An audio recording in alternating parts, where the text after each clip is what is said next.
Kekasih-kekasih Tuhan, selamat hari Minggu dan Shalom. Tuhan terus memelihara kita dan kita bersyukur karena kita hidup dalam kesadaran bahwa kalau kita masih ada sampai saat ini, itu karena Tuhan. Dan karena itu kita mencari Tuhan, karena kita tidak bisa hidup di luar Tuhan. Kita sudah masuk di bulan September, ini hari pertama, dan kita ada dalam tema besar dari bacaan Amsal 22 ayat 1 sampai 9 dengan apa yang disiapkan oleh Sinode. Temanya nama baik lebih berharga daripada kekayaan. Nama baik lebih berharga daripada kekayaan. Kita ada dan hidup pada zaman di mana semua butuh uang. Benar ya? Semua butuh uang. Kalau punya uang bagi kebanyakan orang itu berarti kita bisa mendapatkan, memiliki segala-galanya. Ada jaminan kelangsungan hidup. Makan, minum, mau apa saja, mau pakai apa saja bisa kalau ada uang. Kita dapat pujian, kita punya popularitas, kita dapat kehormatan, dihormati. Kalau kita punya uang, harta, kekayaan. Dan karena itu sebagian orang akan menghabiskan hidupnya dan menjalani hidup ini dengan berorientasi untuk mengumpulkan uang, harta atau kekayaan. Karena dia bilang butuh. Jadi kita harus cari. Dan tujuan daripada hidup adalah cari sebanyak-banyaknya. Kumpul sebanyak-banyaknya. Bacaan kita Amsal, dia tidak mengutuki kekayaan. Amsal tidak ajar kita untuk benci atau anti uang, harta, atau kekayaan. Semua itu berkat yang harus disyukuri.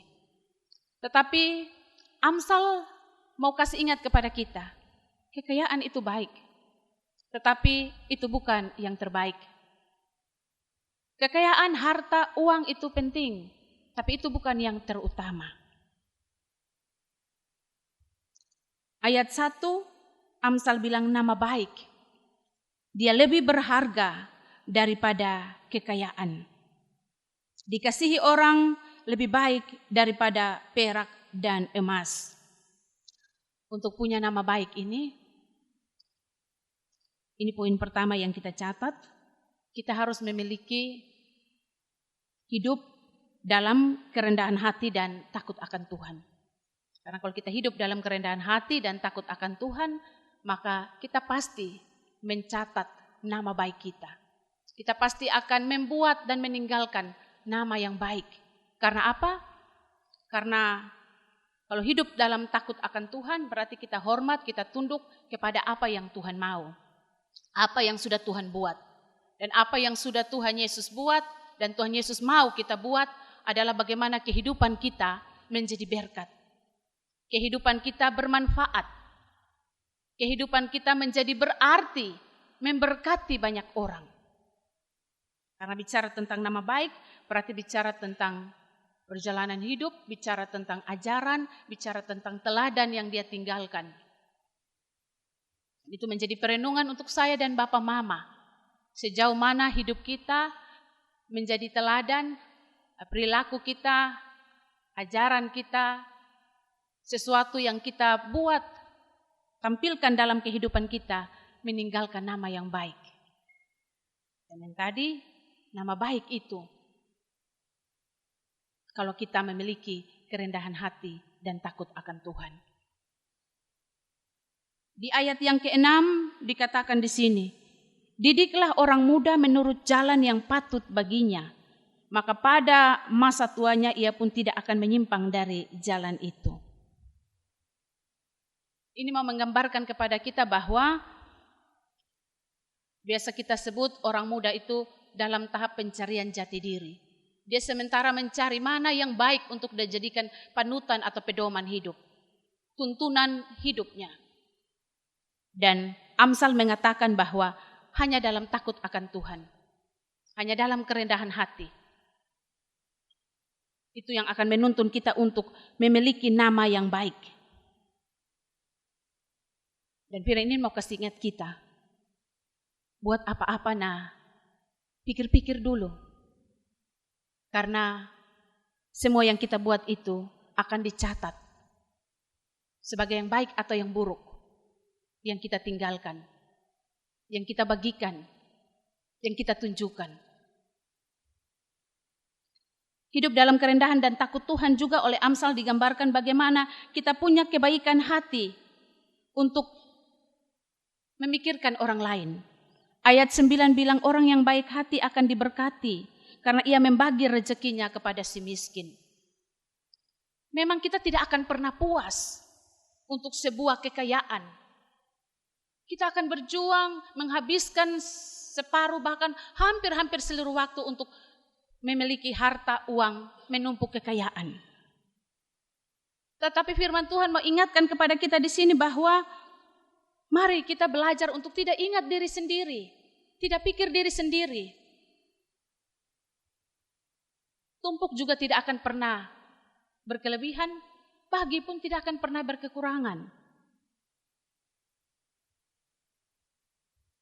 Pada ayat Amsal 28 ayat 27 itu bilang beri orang miskin itu kita tidak akan berkekurangan. Bahkan di bagian firman lain bilang kalau kita memberi orang miskin, membagikan harta kita, kita memiutangkan kepada Tuhan. Tapi lebih jauh daripada itu bagaimana kita bersyukur. Karena Tuhan sudah beri kita hidup. Tuhan sudah berkati kita. Karena itu hidup jangan dalam keserakahan. Jangan dalam keegoisan. Belum. Kalau kita bilang belum, maka kita tidak pernah akan menjadi berkat. Dan kita tidak akan mencatat nama baik dalam kehidupan kita.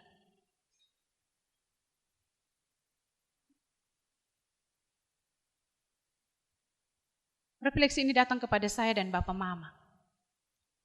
Kita hidup dalam 3 dimensi waktu. Masa lalu kita tidak bisa ubah. Cari waktu untuk duduk berpikir, nama buruk kok nama baik yang sudah kita buat di situ. Masa kini waktu untuk kita merenung yang sudah berlalu dan waktu untuk kita menata yang masih Tuhan percayakan kepada kita di hari-hari yang ke depan. Mau buat yang baik, punya nama baik di masa depan, hidup dalam kerendahan hati dan takut akan Tuhan. Poin yang kedua, kita belajar dari Amsal bahwa ketika kita punya karakter kerendahan hati, hidup takut akan Tuhan, maka dia punya ganjaran.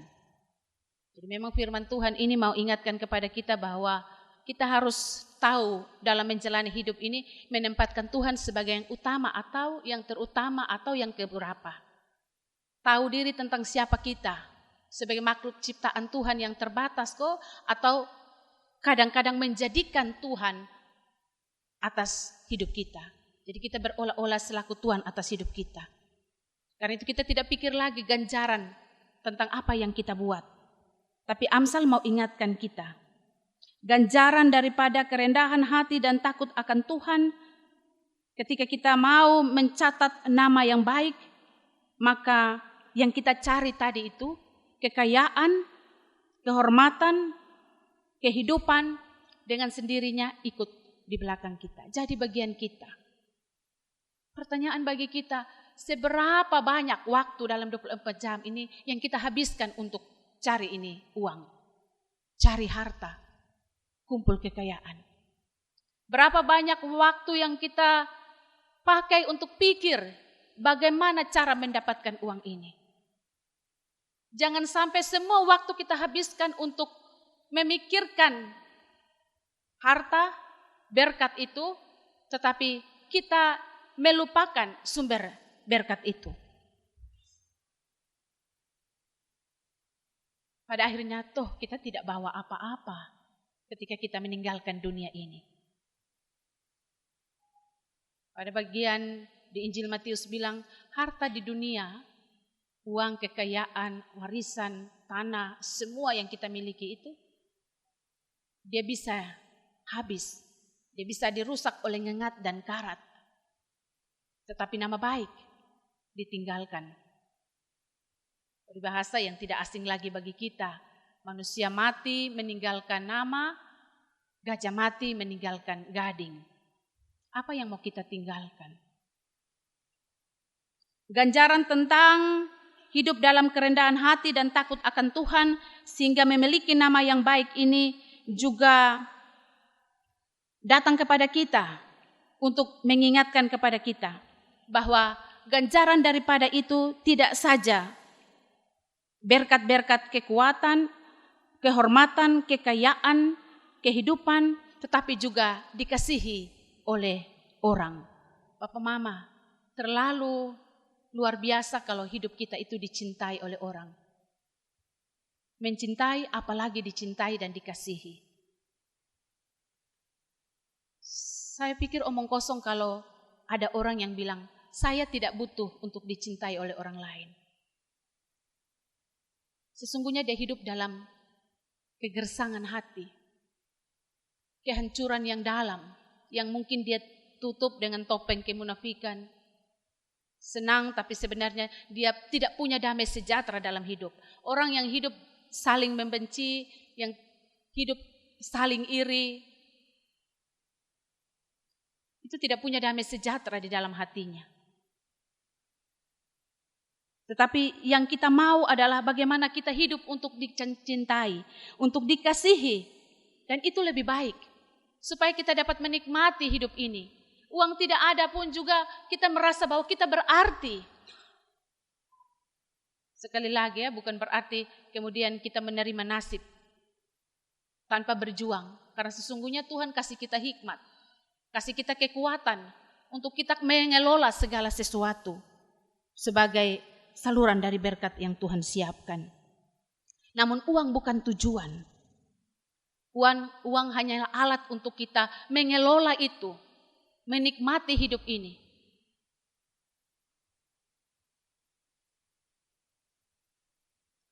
Mari kita merenungi hari-hari yang Tuhan masih anugerahkan kepada kita.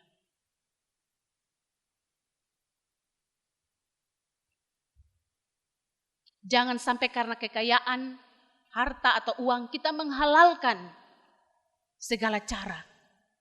Rampas haknya orang, tipu, curi, bunuh. Amsal ingatkan, kita sementara menanti untuk menuai bencana.